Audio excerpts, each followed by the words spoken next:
Life की सबसे बड़ी आयरनी पता है क्या है? आज की डेट में मैकडोनल्ड्स, स्टारबक्स और बर्गर किंग जैसे बड़े आउटलेट बंद हो रहे हैं, लेकिन दूसरी तरफ एक बंदा दूध की थैली लेके लंबी सी धार मारता है और इंटरनेट में वायरल हो जाता है। बीटेक पानीपुरी वाला, वड़ा पाव गर्ल्स और डॉली चाय वाला जैसे लोगों को कोई भी बीबीसी कवर कर रहा है और ये लोग बिग बॉस में जा पा रहे हैं। लेकिन ये सक्सेस स्टोरीज नहीं है, ये सब एक ट्रैप है। इंडियन फूड इंडस्ट्री में खाना नहीं बिक रहा, आजकल इंटरटेनमेंट बिक रहा है बस। और इस इंटरटेनमेंट की कॉस्ट आपकी जेब से जाने वाली है, जो कि है 50 लाख रुपए और आपकी हेल्थ। आज हम उस स्कैम इकोनॉमी को डिकोड करने वाले हैं जो स्टार्ट होती है इंस्टाग्राम रील से और खत्म होती है आपके बैंक बैलेंस जीरो होने पर। सबसे पहले let's talk about the roots. ये जो फूड ब्लॉगर है ये आपके लिए कंटेंट नहीं बना रहे, ये बना रहे हैं एल्गोरिदम के लिए कंटेंट। एल्गोरिदम को क्या पसंद है? क्रिंज, केओस और ढेर सारा बटर। एक नॉर्मल स्ट्रीट वेंडर को फेमस होने के लिए क्या चाहिए? स्टेप 1 या तो खाने में 1 किलो चीज डाल दो। स्टेप 2 या तो फिर ब्लॉगर के साथ लड़ाई कर लो। इनको ब्रांड वैल्यू से कोई लेना देना नहीं है। वाई? क्योंकि फूड कंटेंट का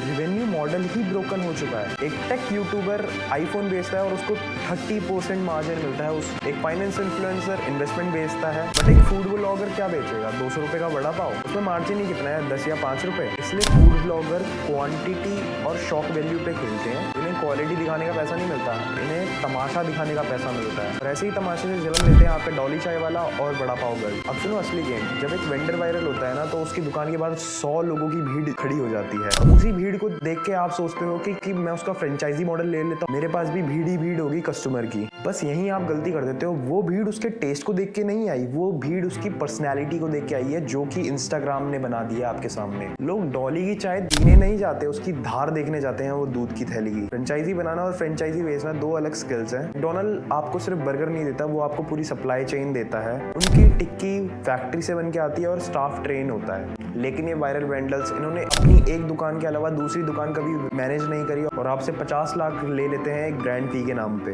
रिजल्ट में स्टाफ अनट्रेन होता है और टेस्ट बिल्कुल भी मैच नहीं करता है और कस्टमर गायब, क्योंकि यहाँ वायरल दीदी और वायरल भैया तो खड़े ही नहीं है। एमबीए चाय वाले ने 100 से ज्यादा फ्रेंचाइजी बेची और उसके रिजल्ट में आधे से ज्यादा आज बंद है, क्योंकि मॉडल चाय बेचना तो था ही नहीं, मॉडल तो था फ्रेंचाइजी की फीस कलेक्ट करके गायब हो जाना। तुम्हें क्या लगता है फूड बिजनेस में बहुत ज्यादा पैसा है? Let me break your bubble with the data. India में डोमिनोज का रेवेन्यू 6300 करोड़ है और प्रॉफिट जान के आप एकदम हैरान हो जाओगे। डोमिनोज का प्रॉफिट 350 करोड़ है, रफली 5% है ना। KFC का और मैकडोनल्ड वेस्ट और साउथ को मिला के 2500 करोड़ का रेवेन्यू है और इसमें से प्रॉफिट सिर्फ 12 करोड़ है।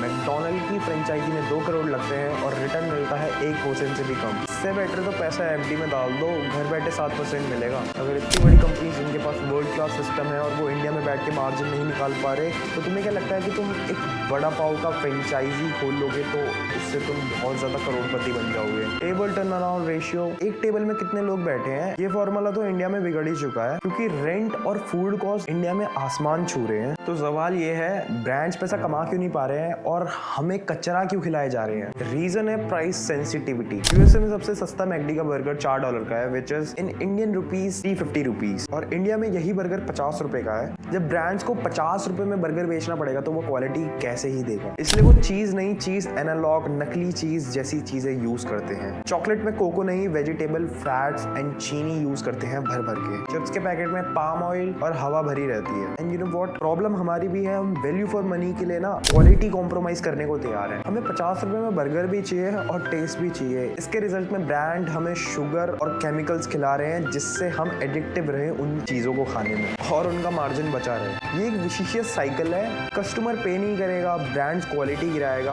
और वही ब्लॉगर कचरा प्रमोट करेंगे और आप वही कचरा देखकर खाने जाओगे और बीमार पड़ोगे। सो कंक्लूजन ये है, फूड इंडस्ट्री एक वायरल फ्रेंचाइजी वाला गेम है। इसके बबल में आप ना ही पड़े तो ज्यादा अच्छा है। अगली बार जब भी आप किसी फूड ब्लॉगर को चीखते हुए देखो किसी की टपरी पे, तो याद रखना वो अपने व्यूज के लिए चीख रहा है, तुम्हारी हेल्थ के लिए नहीं। और गलती से भी कहीं भीड़ देख के 50 लाख की फ्रेंचाइजी मत ले लेना, वरना अगले वीडियो में मैं तुम्हारी स्ट्रगल स्टोरी कवर करूंगा। अगर आंखें खुली तो वीडियो को लाइक मारो और कमेंट में बताओ क्या तुमने कभी किसी वायरल जगह पे जाकर खाना खाया।